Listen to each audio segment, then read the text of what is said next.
All right, let's move to skill 17, which is invert the subject and verb with negatives.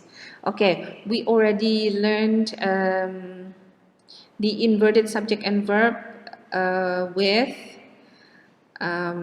question words, and then with place expressions, and now with negatives.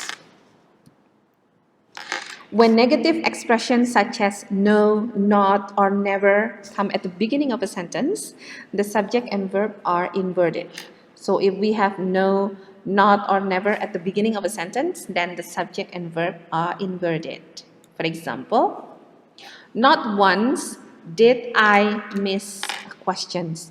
Not one did I miss a questions. So this one, the subject and verb are inverted. Yeah. So did miss. We move only the first one. Yeah. If we have phrasal verb, remember. So not once did I subject miss a question. Here again, never has Mr. Jones taken a vacation. Never has taken. Mr. Jones never has taken a vacation. Never has Mr. Jones taken a vacation. Remember, if we have if we have phrasal verb, then we only move one and let the other one stays after the subject. Yeah, never has Mr. Jones taken a vacation. Another example is at no time can the woman, the subject, talk on the telephone. At no time can the woman talk on the telephone.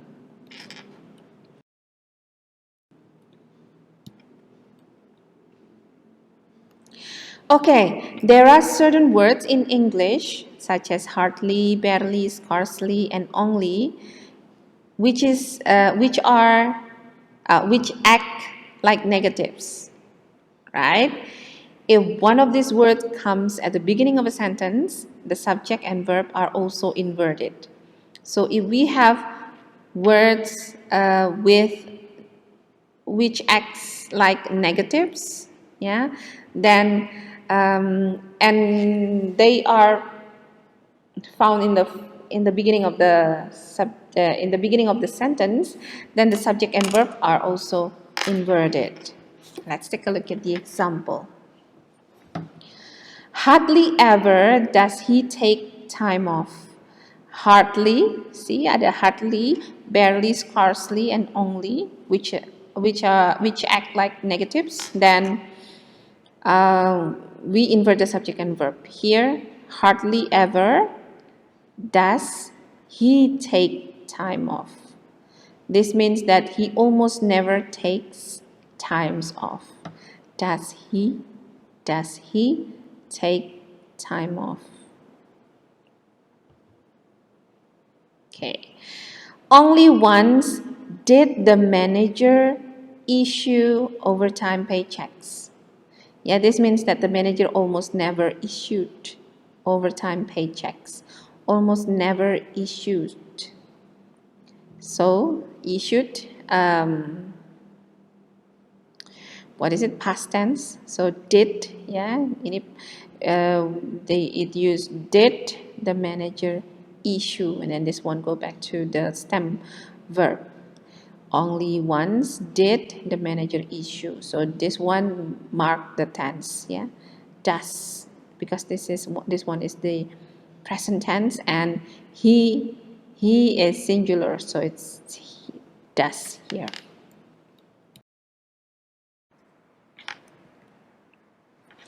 All right, when a negative expression appears in front of a subject and verb in the middle of a sentence, the subject and verb are also inverted.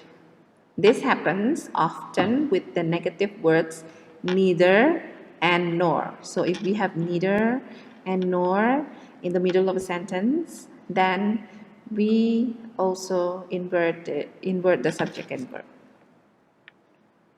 Let's take a look at the example here. I do not want to go, and neither does Tom. I do not want to go, and neither, the verb goes first and then followed by the subject, does Tom. And this is does because Tom is singular. Okay. And here, the secretary is attending the meeting, nor is her boss. Her boss, singular, so this one is. Nor is her boss.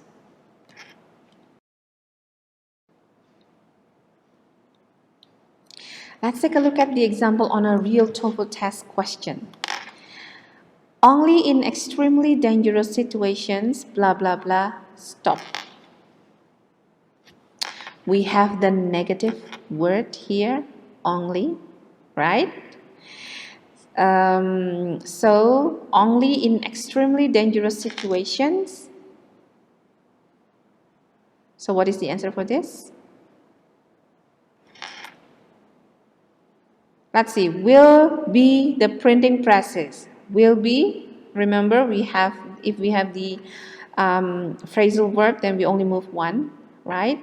So it should be, will the printing presses be stopped? The answer is D. Will, only in extremely dangerous situation, will, negative, so it is inverted, right? So the verb comes first. Will the printing presses be stopped? Remember, if we have phrasal verb, then we only move one to the front. Yeah. Will the printing presses be stopped?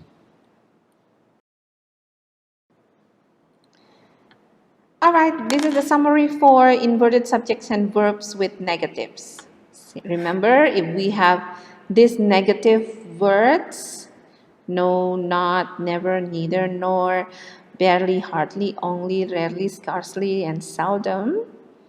Yeah, when a negative expression appears in front of a subject and a verb at the beginning of a sentence or in the middle of a sentence, the subject and verb are inverted. So either at the beginning of a sentence or in the middle of a sentence, the subject and verb are inverted after negative expressions. Yeah, we have, for example, we have negative expressions, rarely, and then we have the verb first. Were they so happy? Okay. Next is skill 18. Invert the subject and verb with conditionals. Invert the subject and verb with conditionals. Alright, in certain conditional structures, when the helping verb in the conditional clause is had, should, or were, the subject and verb are also inverted, and the conditional connector if is omitted. Okay, if we have conditional with had, should, or were, the subject and the verb are inverted, and the connector is omitted or deleted. Let's take a look at the example here. If here we have, if he had taken more time, the result would have been better. Okay, if he had taken more time, the result would have been better. This is the complete sentences with complete conditional, right? If he had taken more time, the result would have been better. We can omit the conditional if, but then we need to invert the subject and the verb. So without the if, we omit the if. Then had taken, remember phrasal verb, so we only move the had. So it becomes, had he taken more time, the result would have been better. So we can actually have conditional without if. Yeah, so if we have had, should, or were, yeah, so we can change it. We can omit the conditional and invert the subject and verb. Ya, contohnya the example is, had he taken more time, the result would have been better. Another example, I would help you if I were in a position to help. Okay, this one is with were. If I were in a position to help. We can omit the if, but then the sentence will be, I would help you were I in a position to help. We omit the if, yeah, but then we invert the subject and verb. Were I in a position to help? Again, this one, an example. If you should arrive before 6, just give me a call. If you should arrive before 6, just give me a call. We can omit the word if, but then we should invert the subject and verbs. Remember, because this one has a phrasal verb, so we put should you arrive before 6, just give me a call. Only move the should. You only move the word should here. Should you arrive before 6, just give me a call. Okay, so we actually can have the conditionals without if by omitting the if, but then invert the subject and verb. Look at the example in a real TOEFL test. The report would have been accepted blah blah blah in checking its accuracy. The report, subject, then we have would have been accepted, verb, blah blah blah in checking its accuracy. Okay, we can remember that we can have another clause by having connector, subject, verb, right? Now, but sometimes the clauses can be reduced, right? So if we have the here we have the connector, but it's not complete. If more care is incomplete, right? The report would have been accepted. If we want to reduce the if, yeah, omit the if, then we should invert the subject and verb. So, which one?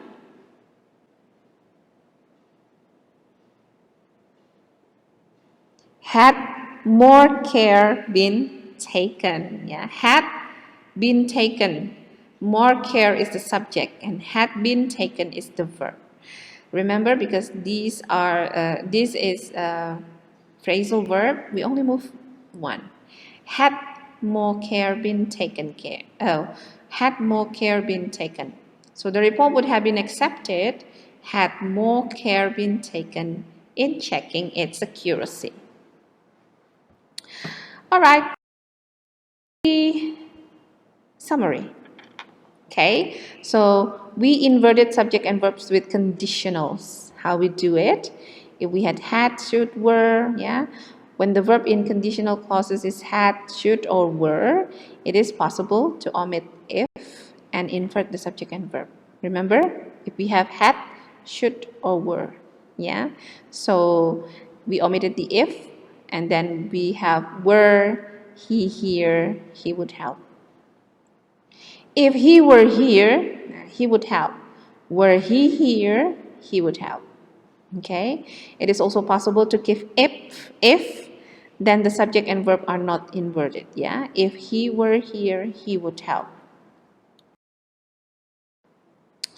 Okay, now let's continue to skills 19, which is invert the subject and verb with comparison. Okay, now with comparison. Subject and verb inversion can also occur after a comparison, but it is optional. Yeah, it means that you can invert the subject and verb, but you can also not invert the subject and verb. And all of them are correct. For example, my sister spends more hours. Remember, we have comparison. We need the word more, blah, blah, blah, then, blah, blah, blah, or we use the verb with additional ER, right?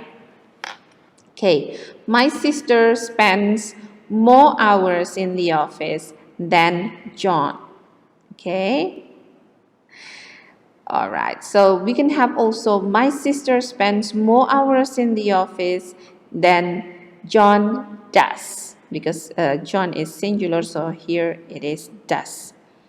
And we can also have my sister spends more hours in the office than does John.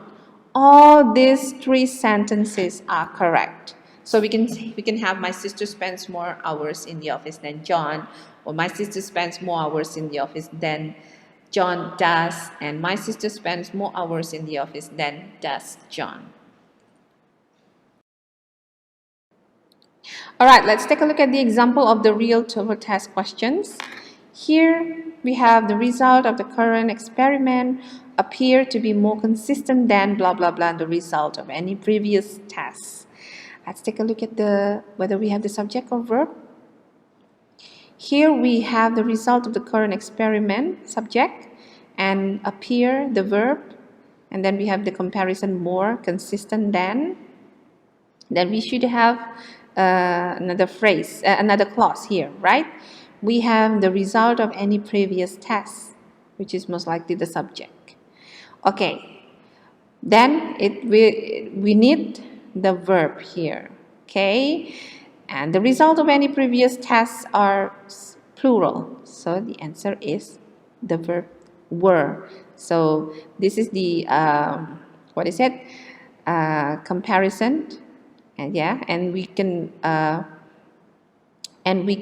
invert the subject and verb. The result of the current experiment appear to be more consistent than were the result of any previous test. So the answer is B, were. Okay, let's take a look at the summary for inverted subject and verbs with comparisons. The subject and verb may invert after a comparison. The following structures are both possible. So all of them are correct, yeah? We were more prepared than the other performers were, and we were more prepared than were the other performers. What you should take note on this is that a subject-verb inversion after a comparison sounds rather formal. So if we have the subject and verb inversion, the tone is more formal than the one that is not inverted. All right, everyone, I think that's all for this occasion. That's all for today. Thank you, and I'll see you again in the next video. Wassalamualaikum warahmatullahi wabarakatuh.